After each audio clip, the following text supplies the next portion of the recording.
At 18 years old, she managed to counterkill a top sniper from a kilometer away using nothing but a broom with a shard of glass attached to it. The assassin's first shot passed just 0.01 centimeters from her skin, not a random miss, but a clear message of hatred toward the man in a photograph. Her former team captain, now overseas, had once fought alongside her. Confused and terrified, she watched as the woman protecting her was killed. When she reached for a pistol on the floor, it slid under the sofa, out of reach. Trembling and overwhelmed, she remembered what her uncle once taught her. Every human eye has a blind spot. Observing her surroundings, she noticed shattered glass and steel wire on the ground. She quickly assembled a makeshift device, tying the glass shard to the end of a broomstick and carefully extended it out the window to locate the sniper on a bridge. Mocked for using movie-style tricks, she pushed through the fear when bullets struck the glass, the shock nearly freezing her in place. But she didn't give up. She adjusted her movements, learning from the sniper's timing. On her third try, just as she neared the edge of the curtain, the sniper missed the glass entirely and hit the wall instead. From the bullet's trajectory and sound delay, she deduced the sniper's blind spot and his firing position. If she could climb to a high enough point, she could leap into the safe zone across the way. But the sniper anticipated her move and ordered the driver to reposition the vehicle. With the angle now changed, he spotted her again. She made a bold move, reaching for the weapon, but came up short. Unexpectedly, a trap beneath the sofa was triggered. As the sniper fired again, flames erupted from the building opposite her. This intense sequence comes from a Korean crime action thriller titled The Beast Within the Killer. The girl being hunted is Jian. Orphaned at 6, she lost both parents and, just 2 days ago, her only remaining family, her uncle. He left behind a staggering 18.7 billion won in inheritance, clearly not earned from farming equipment sales. On her way to claim his body, she recalled their last encounter. He had reinforced the window in a 5th-floor room with steel plates disguised as a wardrobe, telling her, "If bullets ever rain down, hide in there, it can stop anything." He also made her memorize the phrase, Unit 1-1, shared governance, kill if necessary. He repeated it over and over. As she looked at the knife wound on her uncle's neck, the staff told her it was suicide. The angle and shape of the injury suggested it could have been self-inflicted, typical of a man like her uncle, who even died in an unusual way. After the identification was complete, she noticed a tattoo on his arm reading, "Accomplice to murder." She couldn't recall when he got it, even after living with him for over a decade. Jian realized she knew almost nothing about her uncle. While preparing for his funeral, she needed a portrait for the memorial but was shocked to find that she didn't have a single photo of him. Just then, a handsome young man appeared. He introduced himself as her former elementary school classmate and offered to help. His name was Bae Jongmin.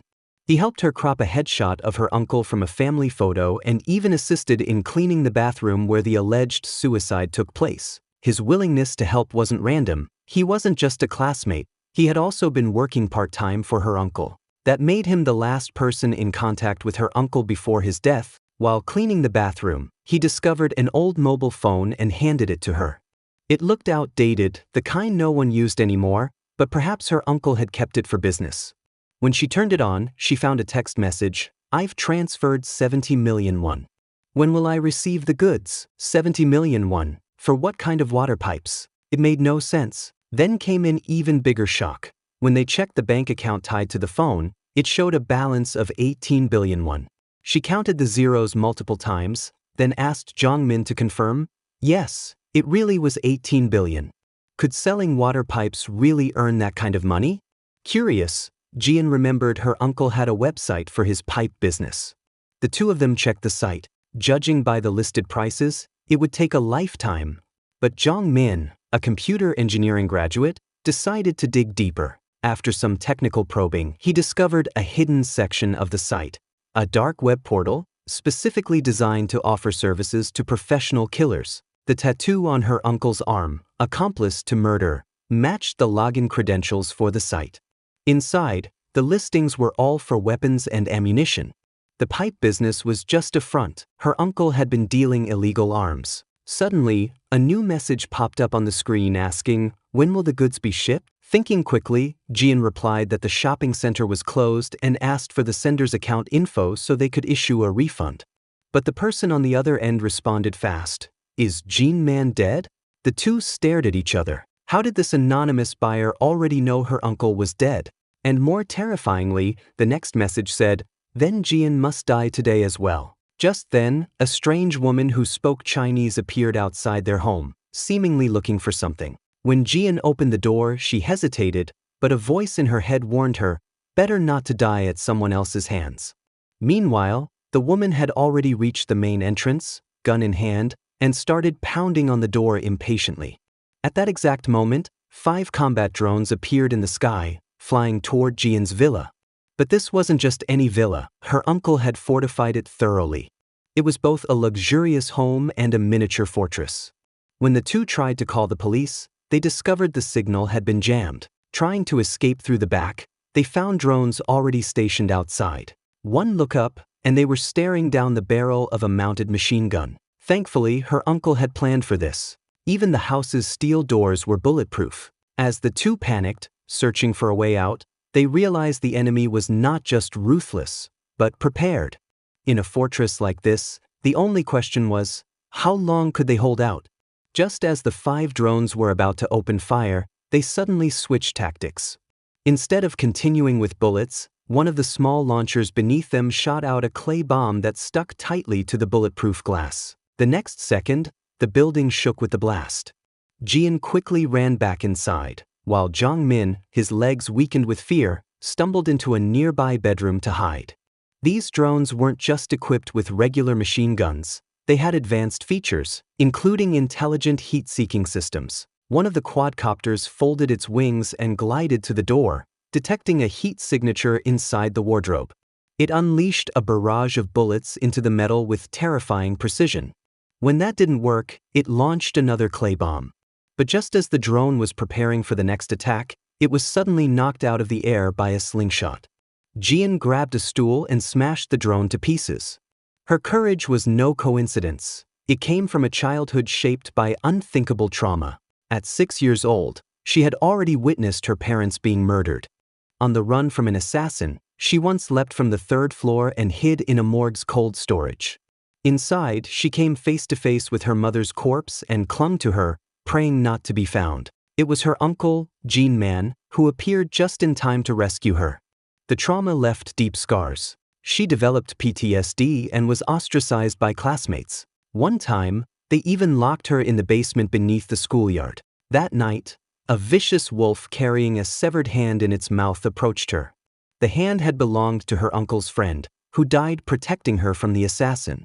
Terrified and desperate, she had cried out her uncle's name, and from that moment on, their bond only grew stronger. Knowing that life had made her vulnerable, her uncle worked hard to help her become independent. He taught her how to survive in the wild and overcome fear. The more afraid you are, the more you have to keep your eyes wide open. He believed shooting a slingshot was good, but mastering firearms was the only lasting truth in a dangerous world. Unbeknownst to her, her uncle had also created a website called Assisted Killing. It was a dark web platform, operating under a strict hierarchical code system. Only those granted a specific access code by the site's operators could enter. Even then, users could only purchase products that matched the unique characteristics of their assigned code. The site was divided into 4 types of codes. Red code, assigned to contract killers. It granted access to weapons, guns, explosives, and other tools for assassination. Purple code, used by intelligence dealers. It offered spy gear such as bugging devices, hidden cameras, and painless suicide tools in case of exposure. Yellow code, designed for cleanup specialists. It provided chemicals and pharmaceuticals for body disposal and crime scene management. This was the world her uncle had secretly built, one far more dangerous than she had ever imagined. The website not only sold cleanup tools but also offered administrative services to help clients evade legal consequences. Among the 4 access codes, the green code held a special status. Those with this code were absolutely protected. No one was allowed to attack a green code holder. If anyone violated this rule, all other code holders were obligated to protect the green code bearer. As it turned out, Both Jean Man and Jian were holders of this rare green code. It was only now that Jian realized her uncle had gone to such extraordinary lengths to protect her. Suddenly, chaos erupted. A powerful explosion tore a massive hole in the courtyard wall. The seasoned assassin confronting them didn't care about codes. He tossed his code chip into the flames and raised his weapon, one of the guns Jean Man had left behind, to kill Jian. In response, Zhang Min raised a shield, while Jian used her slingshot to counterattack. But this time, it wasn't as easy as before. Bullets ricocheted off the metal, sending sparks flying. Just as the pair was about to be overwhelmed, a woman suddenly appeared and fired an electromagnetic pulse, EMP, instantly disabling all drones in the area. Still, her small weapon was no match for the incoming threat. Though skilled, the woman couldn't fend off everything. She confirmed that Jian was the designated protection target, but even 1,000 meters away, a sniper had already locked onto them. Zhang Min threw a smoke grenade, obscuring the sniper's view. Jian had been unknowingly implanted with a green code by her uncle when she was a child. The bullies who used to harass her all had mysteriously vanished.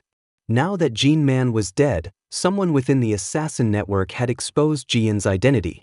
A wave of killers was converging to eliminate the 21-year-old girl. As a drone cleared the smoke, Bei Yongning destroyed it, but in doing so, revealed his location. A bullet struck his right arm, and he dropped his handgun. Meanwhile, more than a dozen assassins leapt from a nearby bridge, charging toward the house to capture Jian. Desperate, Jian picked up an M24 sniper rifle and took aim at a sniper positioned 800 meters away. The assassin was using an M700 night vision scope, only operable in the dark. Jian managed to shatter the sniper's windshield with a single shot, but the recoil of such a powerful rifle proved too much for her to handle. Suddenly, he warned her, "The first to charge always dies first."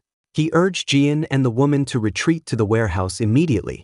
In order to focus on the fight, they had to reduce the number of enemies. These weren't ordinary thugs. The killers outside were all battle-hardened professionals. Jian had no choice but to believe in the steel-reinforced doors he'd installed earlier. Suddenly, a high-impact bullet slammed into the barrier, the force of it knocking Jian flat to the ground.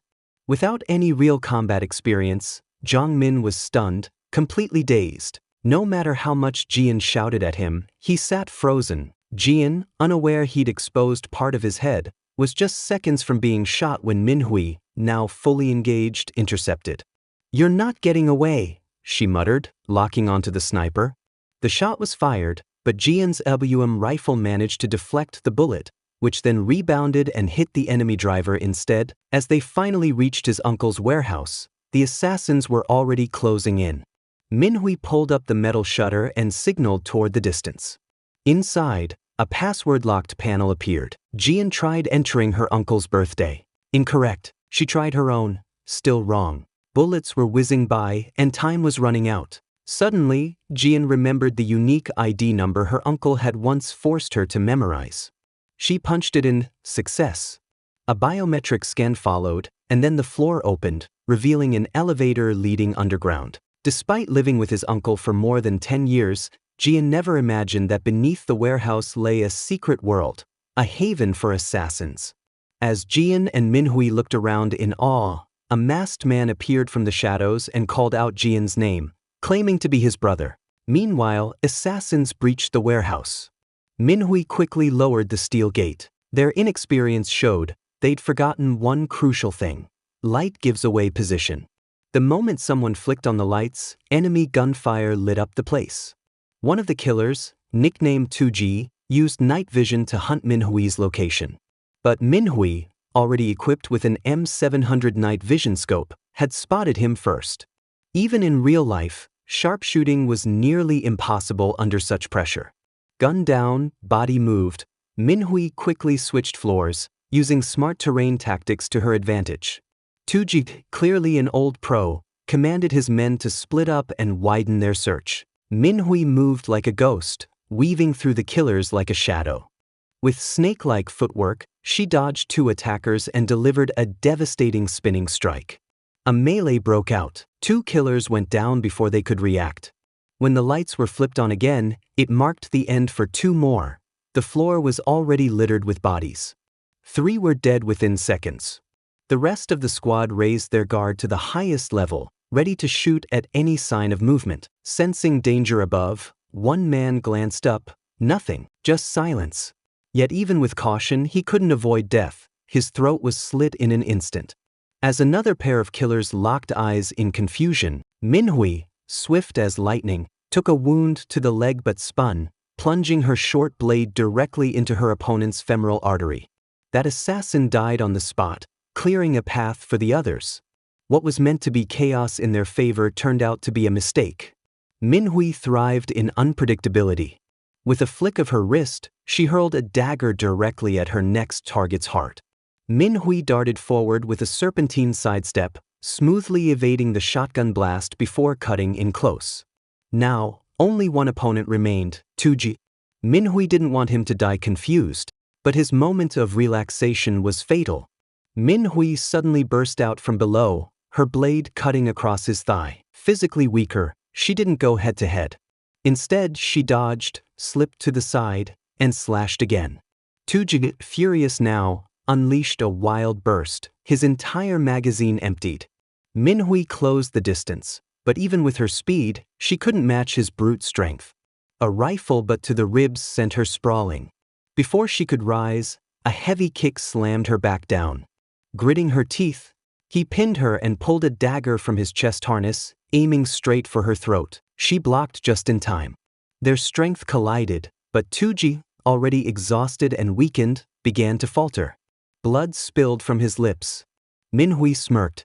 She wasn't just a master of weapons, she was also an expert in poisons. That slash she landed earlier? It had already begun its work. Meanwhile, in the hidden base, the masked man ordered Yongjian to cuff Min. He seemed to know them both too well. Suspicious, Jian pretended to reach for the cuffs but then spun around, flipping Min and locking the masked man in a chokehold. A move like that might hold off a brawler for 15 seconds at most. This guy? He lasted 5 before slumping. Jian tore off his hood. She didn't recognize him at all. On the monitors, Jian saw images of her own life. Her bedroom, her kitchen. Was this guy some kind of stalker? Minhui listened skeptically as the boy, revealed to be a child raised by Jian's uncle even before Jian himself, claimed he'd been living here for years. He led them into another room and activated the lights to the underground armory. But Zhongmin shut him up mid-sentence and warned Jian not to trust a word. As Zhongmin attempted to access the kill site system, the boy slipped away. First, he lured Jian into a dark corridor. Then he ambushed Zhongmin, trapping him with a wire noose. With both subdued, the boy began a live broadcast in the tunnel, directing Jian to open a drawer. Inside was a thick manual, a handbook for assassination operations transfer. He wanted her, Jian's ally, to inherit the system as the next operator. Feigning agreement, Jian stepped out, only to immediately seize the boy's gun and demand Zhongmin's release. Zhongmin, freed, didn't hesitate. He slapped the boy hard across the face. The moment Zhongmin moved to strike again, Jian raised the weapon and pointed it at him.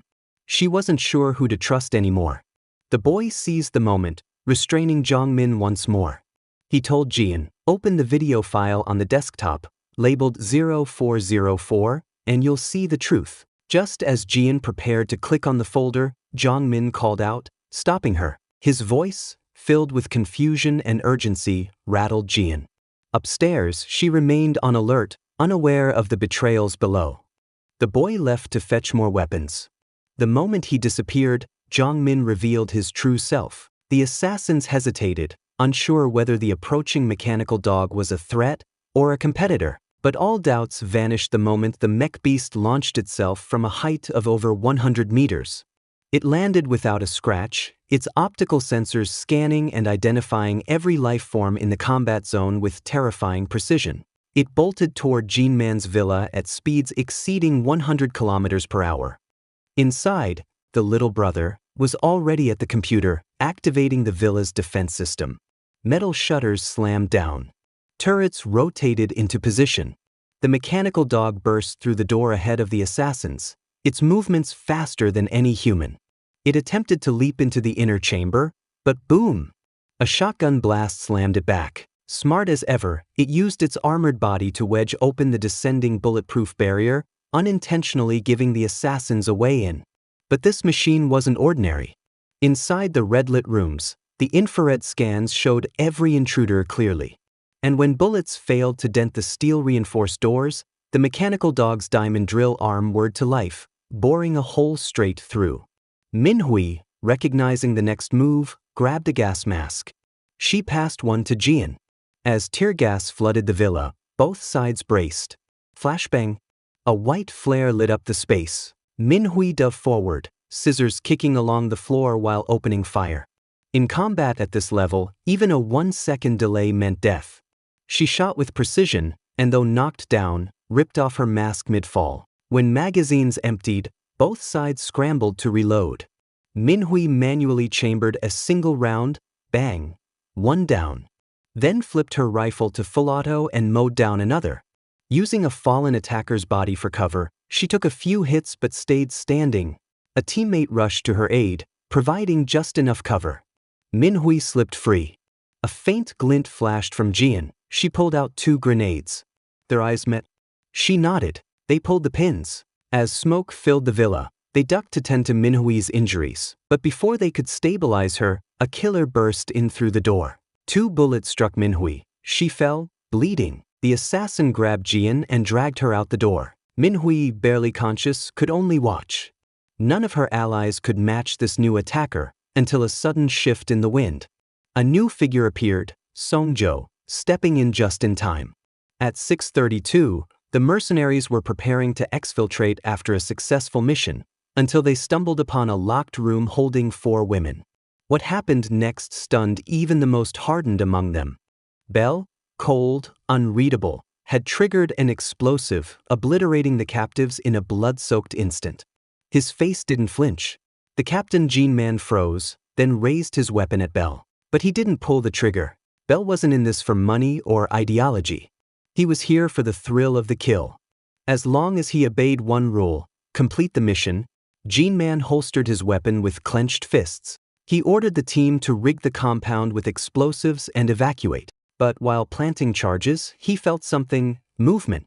He opened a closet.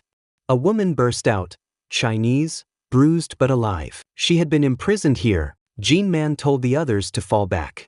He would stay and handle the aftermath, including reporting Bell's atrocities. He left strict orders with his trusted comrade and Bell. The bombs were on an 8-hour timer.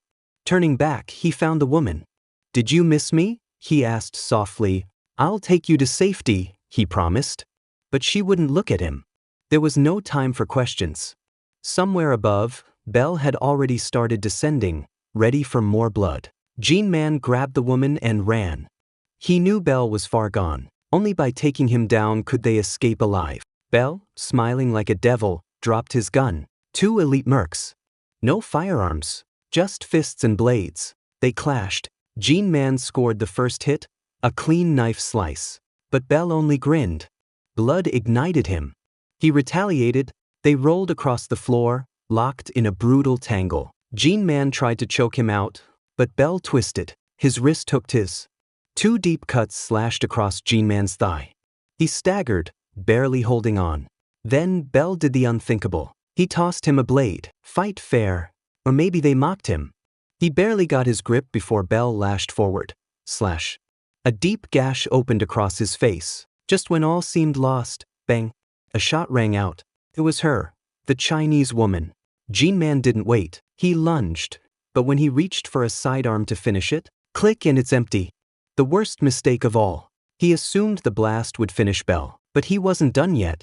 Bell doesn't die easily. His return to the world of the living was marked by brutality. She hunted down Gene Man's loved ones. First, his mother. Then his elder brother and sister-in-law. Finally, his niece, Tin. Gene Man never heard it from a screen. He felt it in his bones. And when the call came, he was already trapped, surrounded, a phalanx of mercenaries. Assault rifles, bullets rained down on his vehicle like a steel monsoon.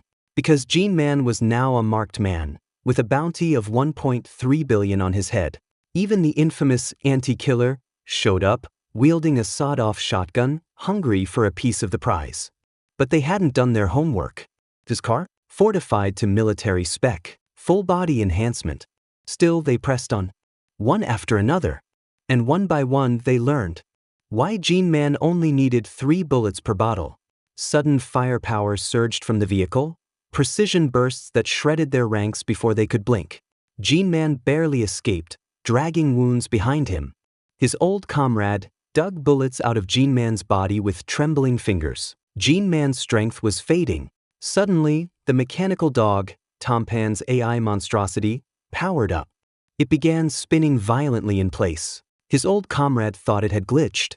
"Shoot it," he yelled. Too late. The dog unleashed a sonic wave so intense it cracked walls and shattered eardrums.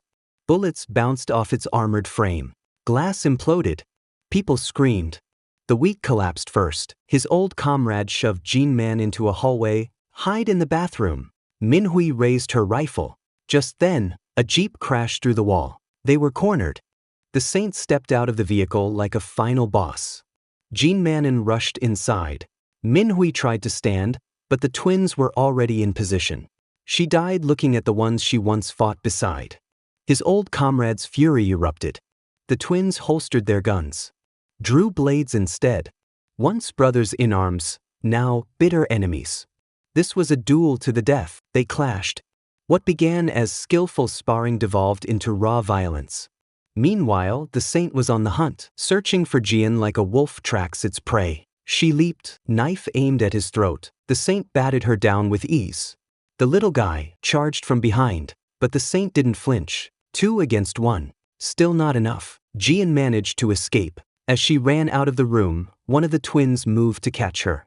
But Minhui, heavily injured, grabbed the twin's leg, bleeding profusely. Everyone was doing their best to protect Jian.